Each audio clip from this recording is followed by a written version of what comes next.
Hello friends, welcome to my legal code. I am Ashu Lavania. देखिए, हम legal aptitude legal reasoning की जो series कर रहे थे उसमें हम 7 लेक्चर्स कर चुके हैं। 7th लेक्चर जो था वो था लॉ ऑफ टॉर्ट्स का फर्स्ट पार्ट। आज है 8th लेक्चर और इसका जो आज सब्जेक्ट है that is law of torts second part. ठीक है, मैं यहाँ पर ये बोलना चाहूँगा, जिन्होंने भी पहले पार्ट्स नहीं देखे हैं आई बटन पर जाइए, क्लिक कीजिए और उन्हें देख लीजिए। बेटर अंडरस्टैंडिंग के लिए आपको बहुत ही अच्छा समझने में फ़ायदा मिलेगा। लीगल एप्टीट्यूड लीगल रीजनिंग का कोई भी क्वेश्चन आपसे नहीं बचेगा, चाहे वो क्लैट का एग्जाम हो, DU LLB या किसी भी तरीके का all India level entrance test हो। ठीक है, बस एक बार आप इसे कर लीजिए, लाइफ टाइम के लिए लीगल एप्टीट्यूड लीगल रीजनिंग में कोई भी प्रॉब्लम नहीं होगी, चाहे वो एग्जाम की बात हो। और इससे आपको जब आपका एडमिशन हो भी जाएगा उसके बाद भी बहुत फ़ायदा मिलने वाला है। तो आज हम लॉ ऑफ टॉर्ट्स सेकंड के बारे में बात करेंगे, लेकिन उससे पहले आप हमें फॉलो कर सकते हैं इंस्टाग्राम, फेसबुक, ट्विटर व टेलीग्राम पर। बस आपको सर्च करना है माई लीगल कोड और उससे सब्सक्राइब कीजिए। आप PDF भी ले सकते हैं इस लेक्चर का टेलीग्राम से। आप हमसे डायरेक्टली कनेक्ट कर सकते हैं हमारी वेबसाइट के थ्रू, दैट इज www.mylegalcode.com। व किसी भी कंफ्यूजन के लिए 24/7 व्हाट्सएप अस, दैट इज 9990544440। तो चलिए शुरू करते हैं हम आज का टॉपिक। देखिए, लॉ ऑफ टॉर्ट्स के पहले पार्ट में हम 4 सेक्शंस कर चुके हैं। अब है ये 5वां सेक्शन, मास्टर एंड सर्वेंट, मतलब कि मालिक और नौकर। मालिक और नौकर के रिलेशंस लॉ ऑफ टॉर्ट्स में किस तरीके का आधार बनते हैं, या मालिक और नौकर के रिलेशन से लॉ ऑफ टॉर्ट्स में क्या क्या प्रावधान है, इसको समझने के लिए डोंट वरी, मैंने पॉइंट्स दिए हुए हैं। नंबर 1 पॉइंट, द मास्टर और employer is liable for the acts of A servant when the act is done during the course of employment. देखिए, एक बात याद रखिएगा कि जब भी कोई नौकर किसी के घर में या कहीं पर भी कोई नौकर काम कर रहा है, जब नौकर है तो उसका मालिक भी होगा, तो नौकर अगर काम कर रहा है तो किसके बिहाफ पर कर रहा है, वो अपने मास्टर मतलब कि मालिक, किसी कंपनी की बात करें, किसी एम्प्लॉय के सेंस में बात करें तो उसका एम्प्लॉयर के लिए काम कर रहा है, मतलब कि कंपनी के लिए काम कर रहा है। और या किसी नॉर्मल नौकर की बात करें तो वह अपने मालिक के बिहाफ पर काम कर रहा है। और जब भी कोई भी नौकर या कोई भी एम्प्लॉय अपने मालिक के बिहाफ पर काम कर रहा है और उस काम को करने के दौरान कुछ भी गलती करता है तो उसके लिए देनदार कौन होगा, उसका मालिक। कब? जब वह मालिक के द्वारा बताया हुआ काम कर रहा है या मालिक के बिहाफ पर कोई काम कर रहा है, ठीक है, तब। ना कि ये कि वह मालिक के बताए हुए काम को नहीं कर रहा है, अपने किसी पर्सनल काम को कर रहा है और उसमें अगर कुछ गड़बड़ होती है तो मालिक देनदार नहीं होगा। देखिए आगे और समझेंगे। A servant is a person who acts under the direct control और सुपरविजन ऑफ हिज मास्टर और एम्प्लॉयर। मतलब कि आप नौकर किसे कहेंगे? नौकर उसे कहेंगे जो डायरेक्ट, जैसे कि डायरेक्ट निर्देश किसके द्वारा दिए जा रहे हैं, अपने मालिक के द्वारा। जिस पर डायरेक्ट कंट्रोल किसका है, उसके मालिक का, उसे आप नौकर कहेंगे। ठीक है, डायरेक्ट कंट्रोल को ध्यान रखना, जिस पर डायरेक्टली एक इंसान कंट्रोल करता है, उससे जो चाहे वो करवाता है, अपने मर्जी से कोई काम करवाता है और उसका डायरेक्ट कंट्रोल है, तो वो डायरेक्ट कंट्रोल करने वाला मालिक है। और जिस पर वो डायरेक्ट कंट्रोल या जिसे डायरेक्ट कंट्रोल कर रहा है उसे नौकर कहेंगे। तो पहले तो आप नौकर की डेफिनेशन समझ लीजिए कि जो किसी के डायरेक्ट कंट्रोल में है उसे कहते हैं नौकर, और जो डायरेक्ट कंट्रोल कर रहा है, मतलब सीधे सीधे उस पर निर्देशित कर रहा है, उसे निर्देश दे रहा है, ठीक है, उसे इंडिकेट कर रहा है, काम करने के लिए बता रहा है कि ये करो, तो वो हो जाएगा मालिक। आगे और समझते हैं। Master is not liable for any act done by servant which is not in course of employment. An act of a servant unconnected with his master's work is his private work and being outside the course of the servant's employment. The master will not be liable for such acts of the servant. देखिए यहाँ पे मैं आपको समझा दूँ कि पहली बात, नौकर जिस काम के लिए रखा गया है और मालिक ने जिस काम को उससे कहा है, मतलब कि मालिक जिस काम के लिए वो बोल रहा है, अगर नौकर उस काम को कर रहा है, मालिक के द्वारा बताए हुए काम को कर रहा है और उस दौरान कोई गलती होती है, तो नौकर के द्वारा की हुई गलती के लिए मालिक रिस्पॉन्सिबल होगा। लेकिन अगर कोई नौकर अपने मालिक द्वारा बताए हुए काम के अलावा कोई भी काम कर रहा है तो वो उसका व्यक्तिगत काम होगा। और अगर उस दौरान उस व्यक्तिगत काम को करते हुए कोई गलती होती है तो उसके लिए देनदार कौन होगा? वो नौकर स्वयं होगा, मालिक देनदार नहीं होगा। यहां तक क्लियर हुआ आपको? ठीक है, नेक्स्ट पॉइंट।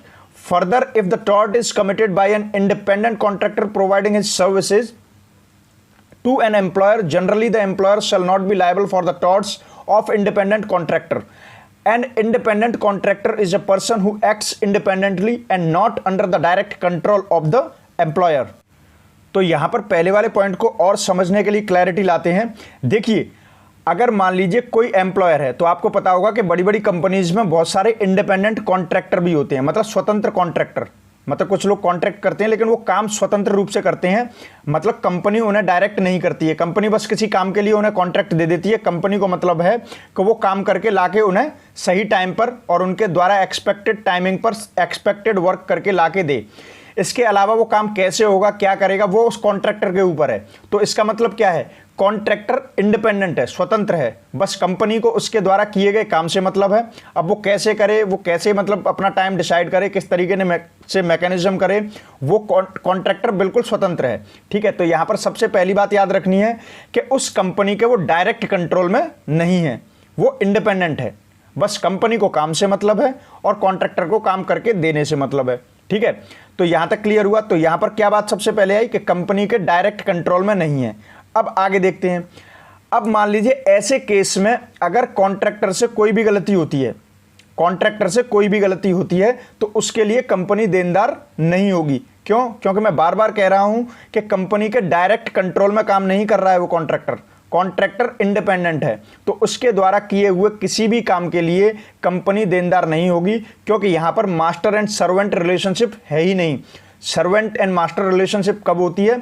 जब मास्टर डायरेक्ट कंट्रोल करता है सर्वेंट को, लेकिन यहां पर कॉन्ट्रैक्टर को डायरेक्ट कंट्रोल नहीं कर रही है कंपनी, तो यहां पर मास्टर एंड सर्वेंट रिलेशनशिप हो नहीं रहा है। तो कॉन्ट्रैक्टर के द्वारा किया हुआ कोई भी काम और उस दौरान की हुई कोई भी गलती के लिए कौन जिम्मेदार होगा? वो कॉन्ट्रैक्टर खुद। आई होप यहां पर आपको बिल्कुल क्लैरिटी मिली होगी। आगे इसको और क्लियर करने के लिए एग्जाम्पल्स देखते हैं हम।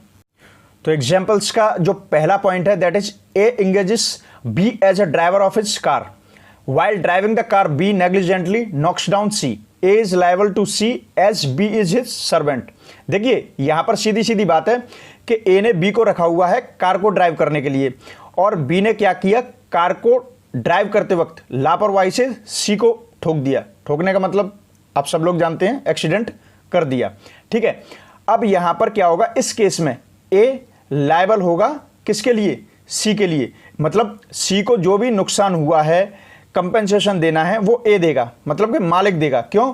क्योंकि बी ने भले ही उसे मतलब एक्सीडेंट किया है, उसको टक्कर की है, लेकिन वो किसके डायरेक्ट कंट्रोल में था? उसका मालिक है ए, तो ए के डायरेक्ट कंट्रोल में है। और मैंने पहले ही डिस्कस किया था कि अगर डायरेक्ट कंट्रोल में कोई भी काम करता है तो मास्टर एंड सर्वेंट मतलब कि मालिक और नौकर के रिलेशंस बनते हैं।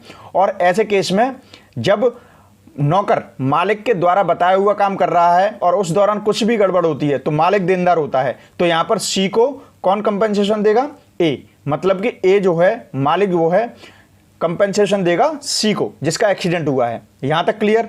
एक और पॉइंट देखते हैं। X hires a taxi to go to his office. On way, an accident takes place and Y is knocked down. X is not liable because the taxi driver is not X's servant. The taxi driver is an independent contractor and is liable to Y.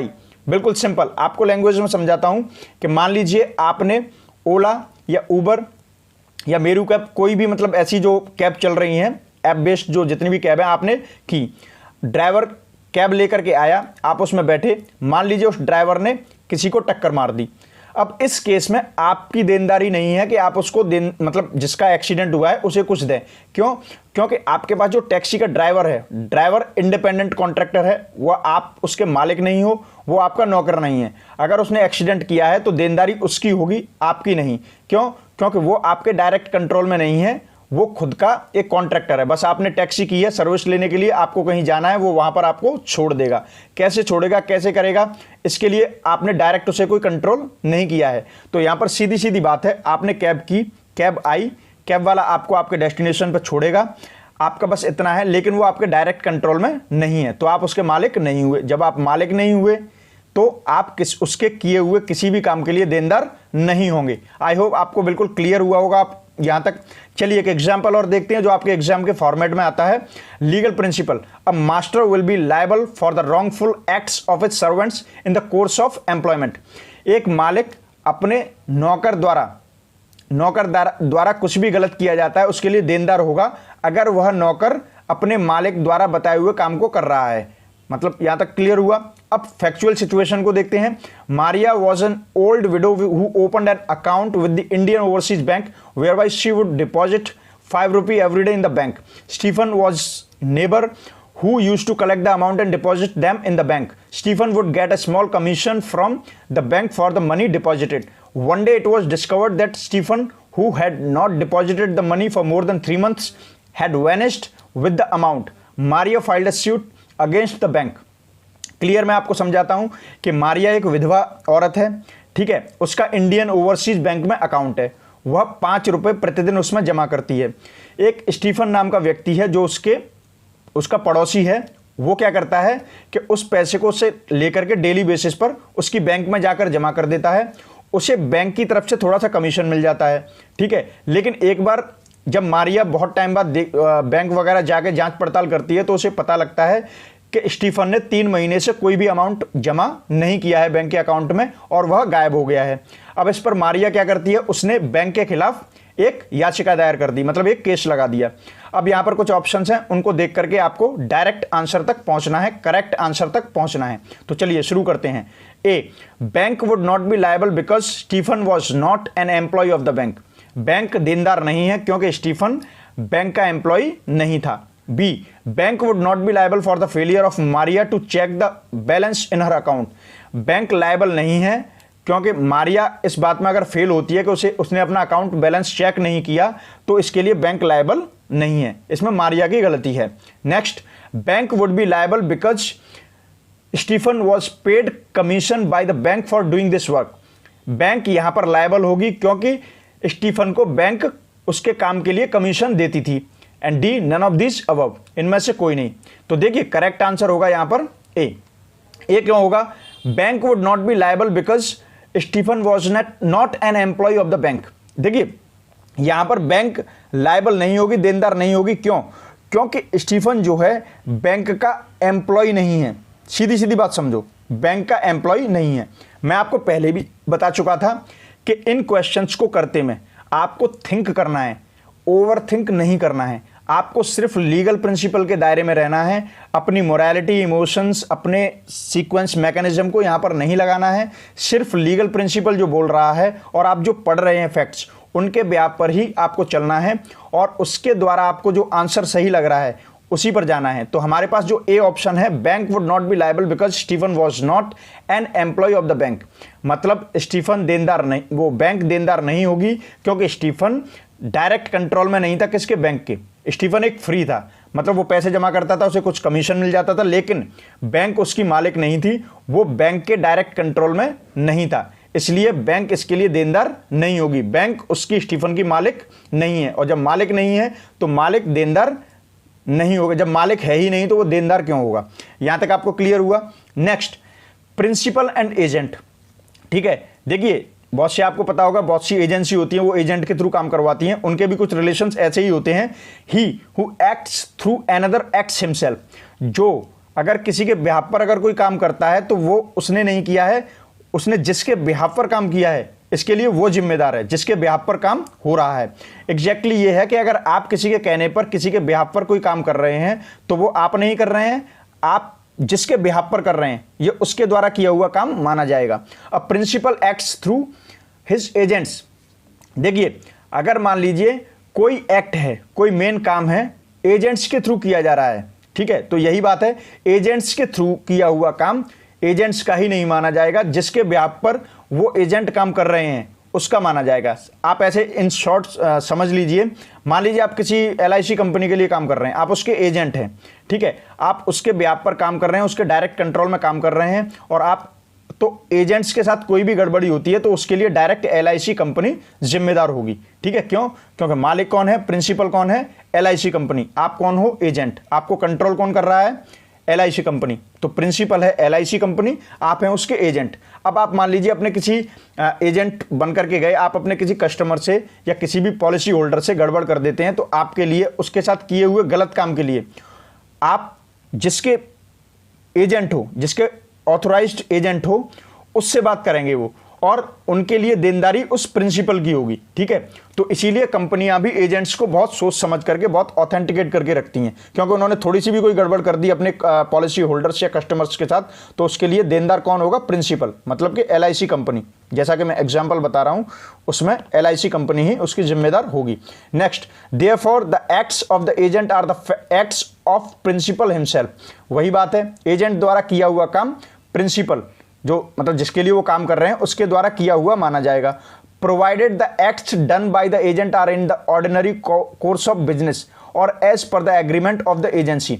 बस शर्त यह है कि agent जो काम कर रहा है वो प्रिंसिपल, मतलब जिस कंपनी के लिए काम कर रहा है उसके द्वारा बताए हुए काम को कर रहा है। अगर उसका जो और मतलब एम्प्लॉयमेंट, जो उसकी जॉब डिस्क्रिप्शन है, कंपनी ने जिस काम के लिए उसे रखा है, अगर उस काम को कर रहा है, उसके दौरान कोई गड़बड़ होती है तो देनदार प्रिंसिपल होगा, मतलब वो कंपनी होगी जिसके ब्याह पर काम हो रहा है। लेकिन चलो आगे समझते हैं, लेकिन को मैं अभी नहीं बताना चाहूंगा। Thus, if a tort is committed by the agent outside the ordinary course of agency and without principal's authority, the principal cannot be held liable। बस वही बात आ गई, मैं इसीलिए नहीं बता रहा था क्योंकि इस लाइन में प्रॉपर बात लिखी हुई है, वो आपको अच्छे से समझ में आएगी।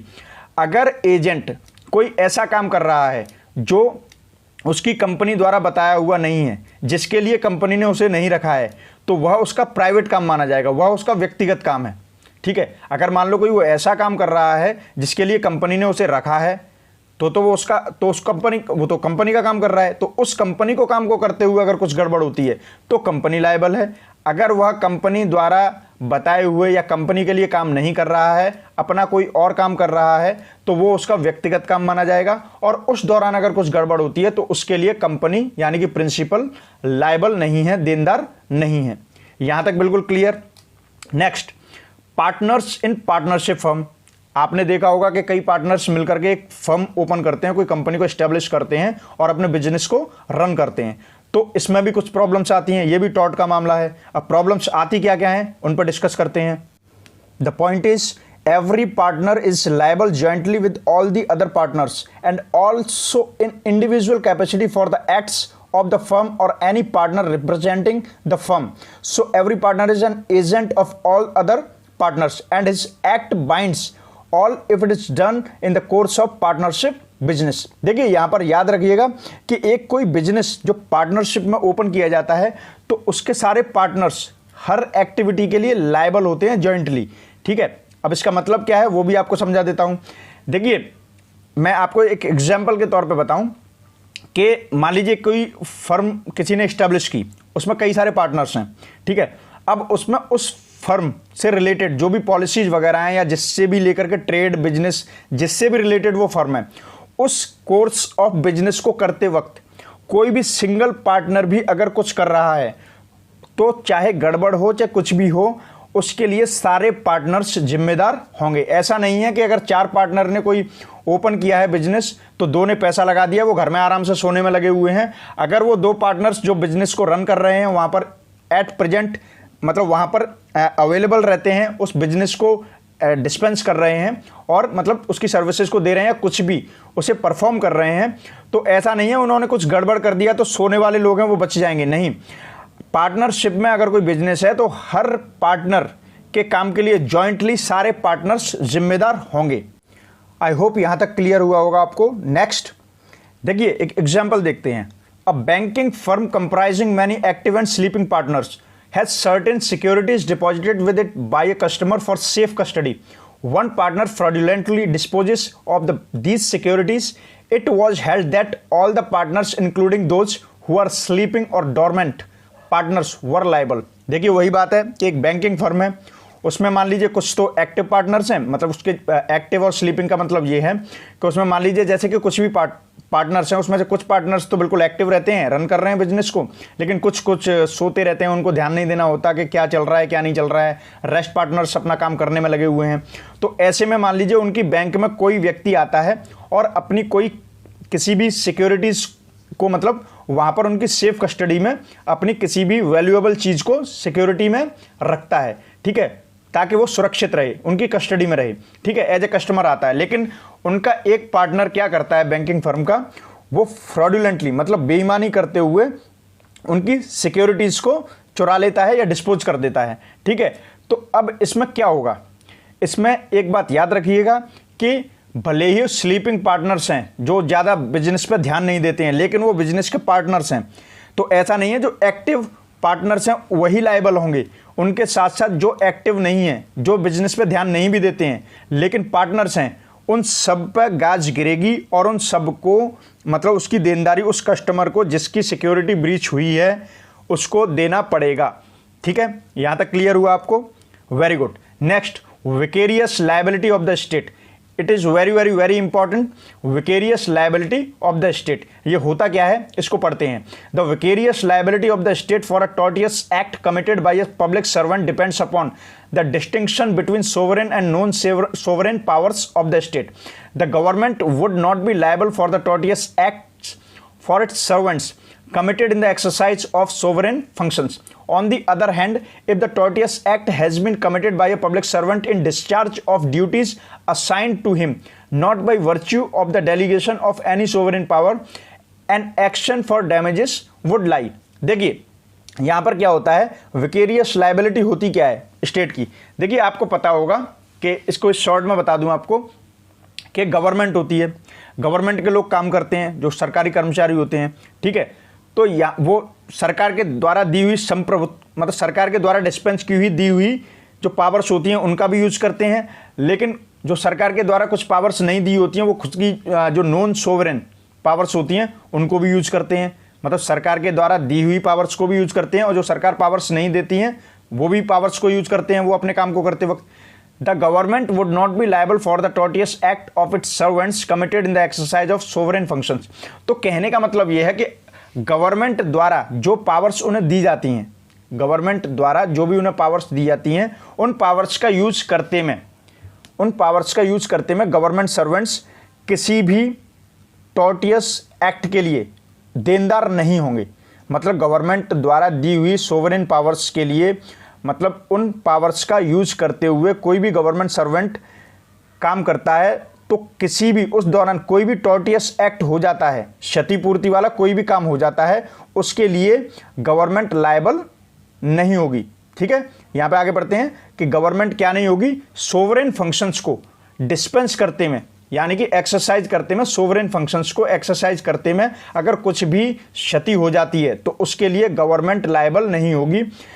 ऑन दी अदर हैंड, दूसरी तरफ क्या होता है, if the tortious act has been committed by a public servant in discharge of duties assigned to him not by virtue of the delegation of any sovereign power. अब यहां पर समझिए, अगर वहीं पर दूसरी तरफ जो गवर्नमेंट सर्वेंट है वो अपनी जो उसे ड्यूटी दी गई हैं उनको करते में अगर कोई क्षति वाला काम कर देता है, क्षतिपूर्ति वाला काम कर देता है, तो उसके लिए वो डैमेजेस कौन पे करेगा, वो गवर्नमेंट सर्वेंट जिसने कि उस क्षतिपूर्ति वाले टॉर्टियस एक्ट किया है, क्षतिपूर्ति वाली एक्टिविटी की है, वो उसको मतलब उसे देनदार होना पड़ेगा, उसे डैमेजेस रिकवर करने पड़ेंगे। देखिए यहाँ पर बस सिंपल मैं समझ रहा हूँ आपको थोड़ी सी प्रॉब्लम होगी, लेकिन आगे मैंने इलस्ट्रेशंस दिए हैं उनमें आपको बिल्कुल क्लियर हो जाएगा। यहाँ पर बस आप इतना समझ लीजिए कि अगर सोवरेन फंक्शंस को डिस्चार्ज कर रहे हैं, एक्सरसाइज कर रहे हैं, तो उसके लिए स्टेट देनदार नहीं होगी। लेकिन अगर नॉन सोवरेन फंक्शंस हैं, मतलब कि सोवरेन फंक्शंस नहीं हैं, तो देनदारी किसकी होगी, उस गवर्नमेंट सर्वेंट की। ठीक है, होगी। नेक्स्ट इसका इलस्ट्रेशन देखते हैं, आपको बहुत अच्छे से समझ में आएगा। The police authorities after recovering stolen property deposited in the malkhana. मालखाना आप जानते हैं, गवर्नमेंट जब भी रेड वगैरह करती है तो वहां से जो भी माल जमा होता है तो उनका एक मालखाना होता है, उसमें जमा करते हैं। And from where it was again stolen the government is not liable as its servant was performing sovereign function of the state. देखिए अगर मान लीजिए कोई पुलिस अथॉरिटी है, पुलिस की कोई अथॉरिटी है, पुलिस का कोई दल है, वो रिकवर करता है किसी चोरी की हुई प्रॉपर्टी को, वो रिकवर करता है किसी चोरी की हुई प्रॉपर्टी को, तो उसे लेकर के वो मालखाना में जमा कर देते हैं। लेकिन पता चलता है कि वहाँ से भी चोरी होगी, मतलब चोरी की हुई प्रॉपर्टी उसको रिकवर करके पुलिस लाई और उन्होंने अपने मालखाना में रखा, लेकिन वहाँ से भी चोरी होगी। तो ऐसे में गवर्नमेंट उस माल के लिए लायबल नहीं होगी, क्योंकि वो क्या कर रहे थे, जो पुलिस बल क्या कर रहा था, वो सोवरेन संप्रभुत्व वाला अपना सोवरेन पावर्स को परफॉर्म कर रहे थे, गवर्नमेंट के द्वारा दी हुई संप्रभु शक्तियों को परफॉर्म कर रहे थे। तो ऐसे में अगर वहाँ से मालखाना से भी अगर वो चोरी की हुई प्रॉपर्टी चोरी हो जाती है तो उसके लिए गवर्नमेंट जिम्मेदार नहीं होगी। नेक्स्ट और अच्छे से समझते हैं। A military driver on a military truck was carrying coal from military depot to army headquarters office in Shimla for the purpose of heating the rooms. Accident happened due to the negligent driving. The government is liable as it was a non-sovereign function which could be performed by a private individual. देखिए अब यहाँ पर एक बात क्या आ जाती है कि एक मिलिट्री ड्राइवर है जो मिलिट्री ट्रक चला रहा है, उसमें कोयला लेकर के जा रहा है आर्मी हेडक्वार्टर तक, क्योंकि आपको पता है शिमला जा रहा है, शिमला में सर्दी पड़ती है, तो वहाँ पर रूम को हीटिंग देने के लिए, रूम को गर्म करने के लिए वहाँ पर कोल लेकर के जा रहा है। लेकिन एक एक्सीडेंट हो जाता है उस ड्राइवर की लापरवाही के कारण। तो देखिए जो मिलिट्री ड्राइवर है, मिलिट्री के ट्रक को ले जा रहा है, ये गवर्नमेंट का कोई सोवरेन फंक्शन नहीं है, ठीक है, संप्रभु शक्ति नहीं है, तो ये नॉन सोवरेन फंक्शन है। तो ऐसे में जो भी गड़बड़ हुई हैं उनके लिए गवर्नमेंट देनदार होगी। गवर्नमेंट को यहाँ पर देनदारी देनी पड़ेगी, डैमेजेस को रिकवर करके कंपेंसेशन देना पड़ेगा। क्यों? क्योंकि मिलिट्री ड्राइवर जो मिलिट्री ट्रक चला करके ले जा रहा है ये कोई सोवरेन फंक्शन नहीं है। तो यहाँ पर सारा जो मसला है वो है sovereign and non sovereign functions का। अगर सोवरेन फंक्शन है तो गवर्नमेंट देनदार नहीं होगी, नॉन सोवरेन है तो गवर्नमेंट देनदार होगी। सिंपल। एक यहाँ पर एग्जाम्पल और देखते हैं और अच्छे से समझ में आएगा आपको। Legal principal, a master shall be responsible for the wrongful acts of its servants in the course of its employment. वही लीगल प्रिंसिपल है कि एक मालिक देनदार होगा अगर उसका नौकर अपनी नौकरी को परफॉर्म करते में, मतलब कि उसको जो काम दिया गया है, मास्टर द्वारा जो उसे नौकर को काम दिया गया है, उस काम को करते में अगर नौकर से कुछ भी गलती होती है तो उसमें किसकी देनदारी होगी? मालिक की, मास्टर की। Factual situation, the Syndicate Bank was running a small savings scheme under which its authorised agents would go round and collect small savings from several people on daily basis. These agents would get commission on the deposits so collected. Anant was one such agent collecting deposits from factory workers engaged on daily wages. Though he regularly carried on his business for some time, slowly he started appropriating deposits for his personal use and one day he just disappeared.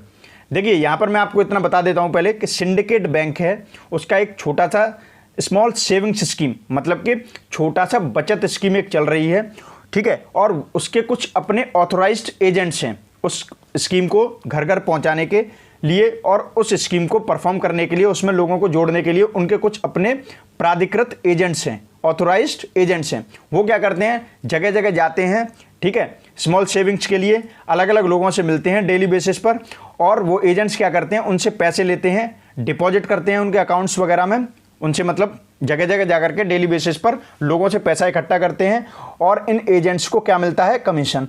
अब उन agents में से ही एक agent है जिसका नाम है अनंत, ठीक है, वो भी सेम क्या काम करता है, कंपनी के वर्कर्स के पास जाता है डेली बेसिस पर उनसे, और आप जानते हैं कंपनी के वर्कर्स डेली वेजेस पर काम करते हैं, उन्हें डेली कुछ ना कुछ डेली मतलब डेली वर्क के बेस पर उन्हें कुछ ना कुछ डेली बेसिस पर मिलता है। तो वहाँ से वो अनंत जो था फैक्ट्री वर्कर्स के पास, कंपनी के मजदूरों के पास जाता है डेली बेसिस पर और उनसे पैसा कलेक्ट करता है, ठीक है, रेगुलर बेस पर, मतलब कि रोजाना। स्लोली क्या करता है, धीमे धीमे क्या होता है कि वह जो पैसा कलेक्ट करता है अनंत, डेली फैक्ट्री वर्कर्स के पास जाकर इधर उधर से जो पैसा कलेक्ट करता था उसे वह पर्सनल मतलब व्यक्तिगत यूज में लेना स्टार्ट कर देता है, और एक दिन क्या होता है, वो अचानक गायब हो जाता है, ठीक है। तो पहले क्या करता है, पहले तो उस पैसे को अपने पर्सनल यूज के लिए स्टार्ट कर देता है और अचानक एक दिन गायब हो जाता है। Now Fatima who has been handing over her savings to him found that nearly for a month before his disappearance he was not depositing her savings at all. The bank went approached took the stand that Anant was not its regular and paid employee and therefore it was not responsible for his misconduct. She files a suit against the bank. यहाँ पर क्या होता है कि फातिमा को वो फातिमा भी एक ऐसी लेडी थी जो उसे पैसे देती थी सेविंग्स में जमा करने के लिए, लेकिन उसने क्या देखा कि जिस दिन अनंत गायब हुआ था, उसने जब a month before his disappearance he was not depositing her savings at all, मतलब कि फातिमा ने देखा कि अनंत के गायब होने से कम 1 महीने पहले से उसके अकाउंट में पैसे जमा नहीं हो रहे हैं। तो उसने क्या किया, वो बैंक में गई, तो बैंक में जाकर के उसने देखा कि अनंत तो गायब हो गया है, उसने कोई पैसे भी जमा नहीं किए हैं, उसने पर्सनल यूज में पैसे ले लिए, whatever it all, but the thing is that कि यहाँ पर उसने Anant was not its regular and paid employee. Bank ने उससे फातिमा से क्या कहा कि अनंत जो है वो हमारा रेगुलर और पेड एम्प्लॉय नहीं है। इसका मतलब यह है कि बैंक उसके द्वारा अनंत के द्वारा किसी किए हुए मिसकंडक्ट, किसी भी तरीके से गलत काम करने के लिए बैंक जिम्मेदार नहीं होगी। क्यों? क्योंकि वह बैंक का रेगुलर और पेड एम्प्लॉय नहीं है। तो इसमें क्या होता है, फातिमा बैंक के खिलाफ एक सूट दाखिल कर देती है। अब अगले ऑप्शंस को पढ़ते हैं और आंसर तक पहुंचने की कोशिश करते हैं। A, the bank is not liable since Anant was not its salaried employee. Bank देनदार नहीं है क्योंकि अनंत इसका सैलरीड एम्प्लॉय नहीं था। मतलब अनंत सैलरी बेसिस उसका कर्मचारी नहीं था बैंक का, मतलब बैंक अनंत को सैलरी नहीं देती थी। B, the bank is liable since Anant was projected as its employ. देखिए, बैंक देनदार होगी क्योंकि बैंक ने ऑथोराइज्ड एजेंट बनाए थे, उन ऑथोराइज्ड एजेंट में था अनंत, और बैंक ने अनंत को इस तरीके से प्रोजेक्ट किया था, लोगों के सामने लाया था कि जैसे कि वो बैंक का एम्प्लॉय है, तो इसके लिए बैंक देनदार होगी। Next, the bank is not liable since it did not know about misappropriation by Anant. Bank देनदार नहीं होगी क्योंकि बैंक को अनंत के द्वारा जो भी गलत काम किया जा रहा था उसकी कोई खबर नहीं थी। यहां पर क्लियर आंसर बी है। क्यों? क्योंकि ये क्लियर बात है, बैंक ने ऑथोराइज्ड एजेंट बनाए थे जिनमें से एक अनंत था, और ऑथोराइज्ड एजेंट का मतलब ये होता है कि बैंक गारंटी ले रही है, अपने कर्मचारी को प्रोजेक्ट कर रही है जैसे कि ये बैंक का कर्मचारी है। तो यहां पर ये क्लियर हो जाता है। यहां पर पढ़ते हैं, the bank would be vicariously liable for the misappropriation committed by mister Anant collecting deposits on behalf of other creates a master servant और प्रिंसिपल एजेंट रिलेशनशिप। तो यहां पर क्या कहना है कि बैंक विकेरियसली लायबल है। आप थोड़ा सा पीछे जाके देखिए, विकेरियसली लायबल क्या होता है, he who acts through another acts himself. इसका मतलब कि अगर कोई किसी और के बिहाफ पर काम कर रहा है तो वो जिसके बिहाफ पर काम कर रहा है उसकी ही देनदारी होगी। तो वही चीज़ यहां पर है, बैंक विकेरियसली लायबल है क्योंकि मिस्टर अनंत उसका ऑथोराइज्ड एजेंट था, और यहां पर किसके डायरेक्ट कंट्रोल में काम कर रहा था, बैंक के डायरेक्ट कंट्रोल में काम कर रहा था। तो यहां पर कौन सा रिलेशनशिप बना जब डायरेक्ट कंट्रोल में काम कर रहा है, मास्टर एंड सर्वेंट या प्रिंसिपल एजेंट कहिए, मतलब कि मालिक नौकर वाला रिलेशनशिप है, रिश्तेदारी है। तो इस रिलेशनशिप में कौन जिम्मेदार होगा, मास्टर, और मास्टर यहां पर कौन है, बैंक। आई होप आपको समझ में आया होगा। नहीं आया हो तो पॉज करके दोबारा देख लीजिए, आपको सेकंड टाइम में 100% समझ में आ जाएगा। नेक्स्ट, नेग्लिजेंस मतलब कि लापरवाही। पढ़ते हैं इसे। Negligence is the absence of care on the part of one party which results in some damage to other. The essential elements to constitute a tort of negligence are as follows. देखिए, लापरवाही क्या होती है, लापरवाही होती है कि मान लीजिए कोई इंसान अपनी नैतिक जिम्मेदारी या किसी के प्रति अपने देखभाल वाला जो नजरिया होता है, रेस्पॉन्सिबिलिटी होती है, उसको खो देता है। इसी को तो लापरवाही कहते हैं। ठीक है, नहीं समझ में आया, डोंट वरी, आगे समझ में आ जाएगा। देखिए, लापरवाही टॉर्ट में जब भी लापरवाही की बात आएगी तो आपको ये एसेंशियल एलिमेंट्स हैं, ये 3 पॉइंट्स हैं। अगर इनमें से चीज़ें मौजूद हैं, मतलब किसी भी एक्ट में, टॉर्टियस एक्ट में, अगर ये जो 3 कंटेंट में बताने वाला हूं, ये चीज़ मौजूद हैं, तो समझ लीजिएगा कि ये लापरवाही है, ये नेग्लिजेंस का केस है। Number 1, defendant owed a duty of care to the plaintiff.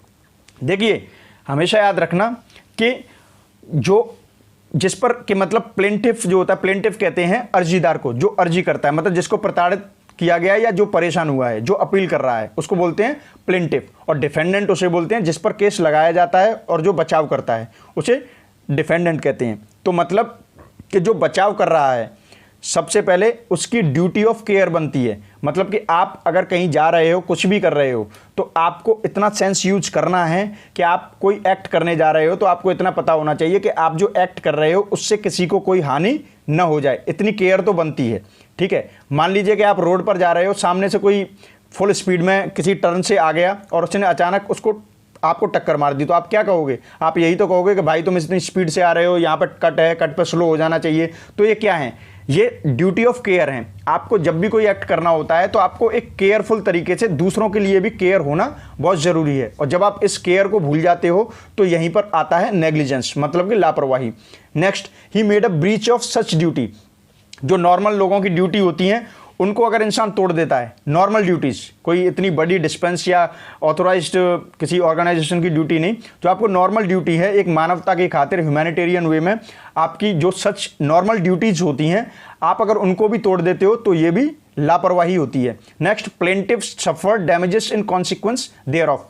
यहाँ पर है कि आपके किसी भी लापरवाही भरे एक्ट से किसी को नुकसान हो जाए, आपके किसी जनरल जो लापरवाही होती है, जनरल नेग्लिजेंस होते हैं, आपकी लापरवाही से किसी को भी नुकसान हो जाए, ये 3 एलिमेंट हैं जहां पर आप नेग्लिजेंस मतलब टॉर्ट में नेग्लिजेंस के लिए आप अपील कर सकते हैं। मतलब कि टॉर्ट में नेग्लिजेंस की जब भी बात आती है, लापरवाही की जब भी बात आती है, तो वहां पर ये 3 पॉइंट होंगे ही होंगे। जहां पर ये 3 पॉइंट हों वहां पर नेग्लिजेंस टॉर्टियस एक्ट के रूप में आप देख सकते हैं।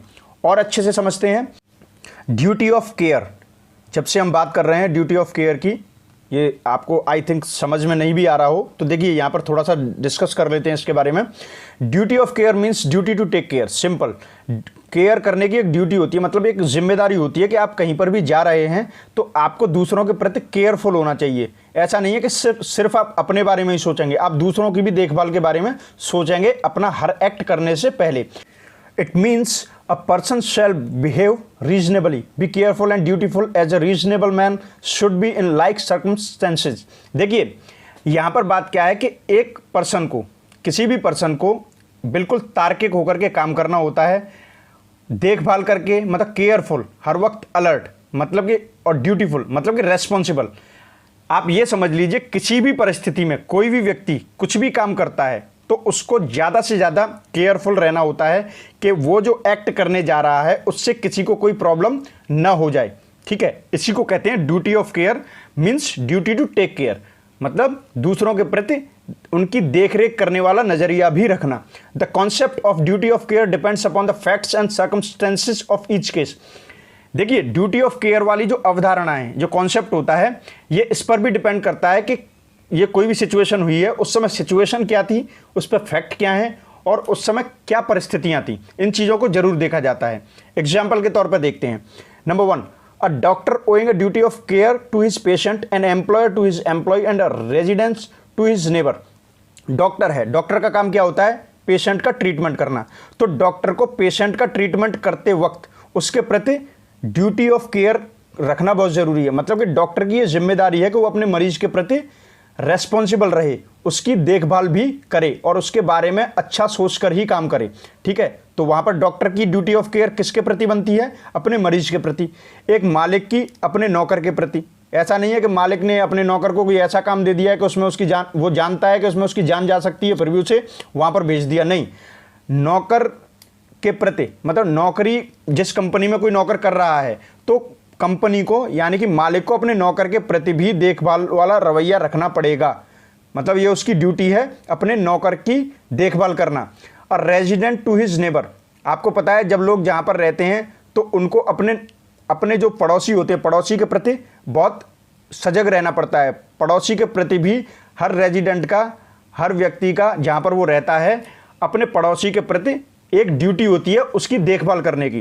ठीक है, जैसे कि मान लीजिए आप पड़ोस में रहते हैं, आप कोई ऐसा एक्ट ना करें जिससे कि आपके पड़ोसी को परेशानी हो। उसको क्या क्या प्रॉब्लम्स होती हैं जिनको आप कंट्रोल कर सकते हो, ये सारी चीज़ें होती हैं, ये सब ड्यूटी ऑफ केयर हैं। आपको एक दूसरे के प्रति केयरफुल रहना होता है। Next, reasonableness is the key to a certain duty of care in each case.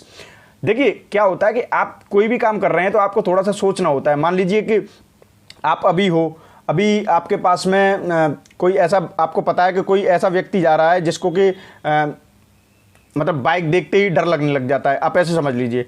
फिर भी आप जानते हुए भी बाइक को लेकर के आ रहे हैं। अब आपको पता है कि उसको इससे प्रॉब्लम है, तो आपकी ये ड्यूटी बनती है कि आप उसको बाइक को उसके सामने से ना ले जाएं। ठीक है, या मान लीजिए किसी को किसी जानवर से प्रॉब्लम होती है, अब आपको पता है कि उसको जानवर से प्रॉब्लम बहुत ज़्यादा हो जाती है, आप उसके सामने जानवर ना ले जाएं। तो ये चीज़ें कुछ होती हैं जो दूसरों के बारे में या अपनी ड्यूटी समझते हुए दूसरों की देखभाल करने के बारे में कुछ एटीट्यूड होता है। ठीक है, तो इस एटीट्यूड के बारे में यहाँ पर कहा गया है, इसी को कहते हैं duty of care.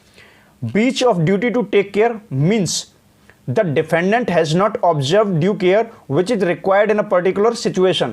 Such breach of duty is essential to be proved to succeed in an action for negligence. देखिए यहाँ पर ब्रीच ऑफ ड्यूटी का मतलब क्या होता है, breach of duty to take care, इसका मतलब होता है कि मान लीजिए किसी पर भी ब्रीच ऑफ ड्यूटी का आरोप लगा है, तो उसका मतलब ये है कि एक पर्टिकुलर सिचुएशन में वो ये ऑब्जर्व ही नहीं कर पाया, कि यहाँ पर केयर ज़रूरी थी। ठीक है, the defendant has not observe due care which is required in a particular situation.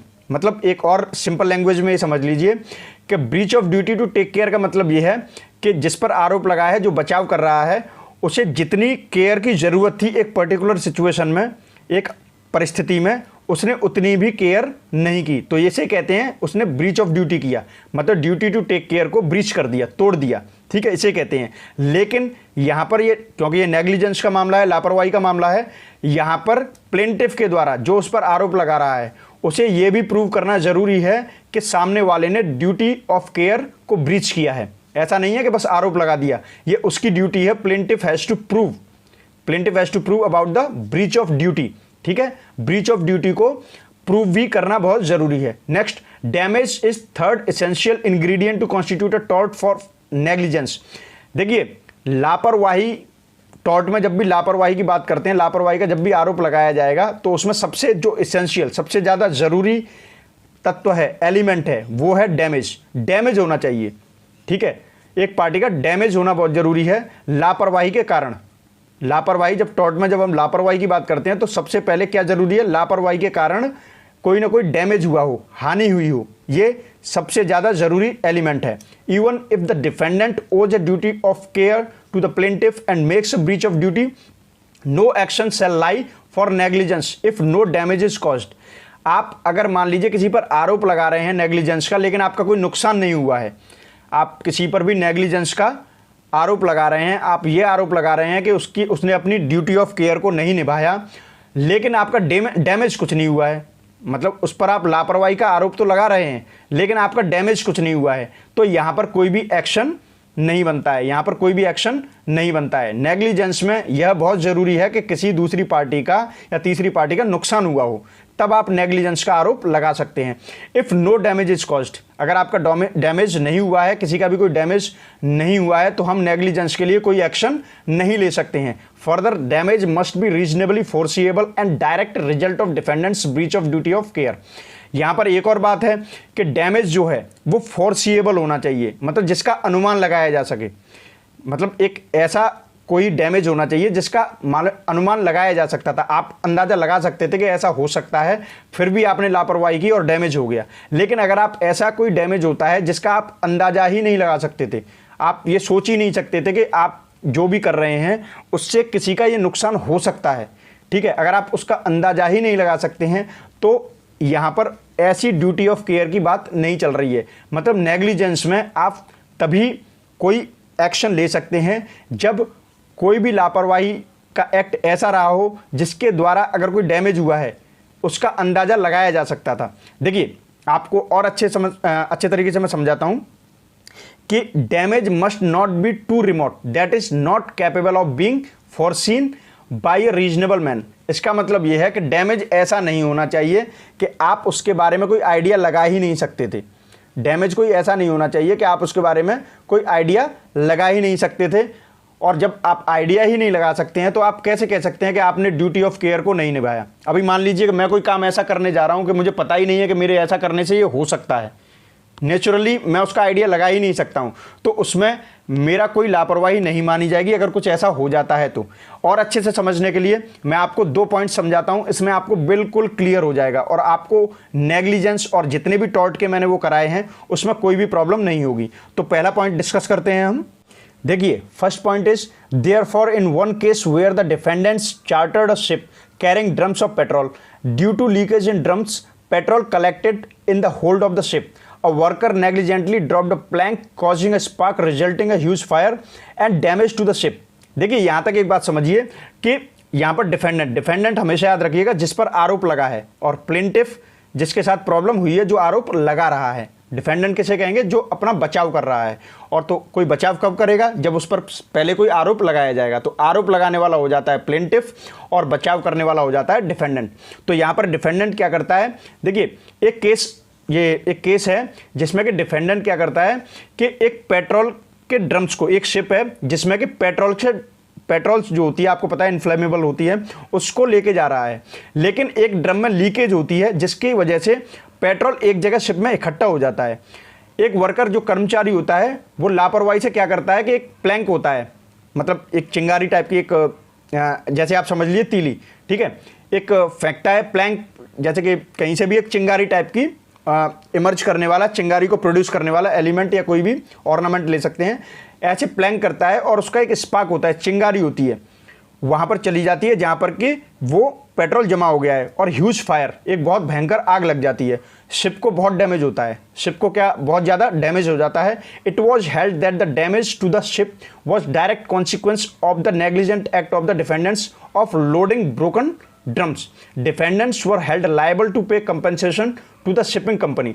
यहाँ पर क्या है कि ये पता लगाया गया कि डैमेज जो हुआ है, शिप को जो डैमेज हुआ है ह्यूज फायर की वजह से, वो एक डायरेक्ट परिणाम है नेग्लिजेंट एक्ट का। मतलब कि वर्कर को पता है, फिर भी वर्कर को ये पता है कि यहाँ पर पेट्रोल इकट्ठी हो गई है, काफ़ी इन्फ्लेमेबल होती है, तो बहुत ज़्यादा सतर्क होना चाहिए, लेकिन उसकी लापरवाही वाला एक्ट है कि जिसकी वजह से प्लैंक था, उसकी वजह से स्पार्क हुआ और स्पार्क की वजह से शिप को बहुत ज़्यादा डैमेज हो गया।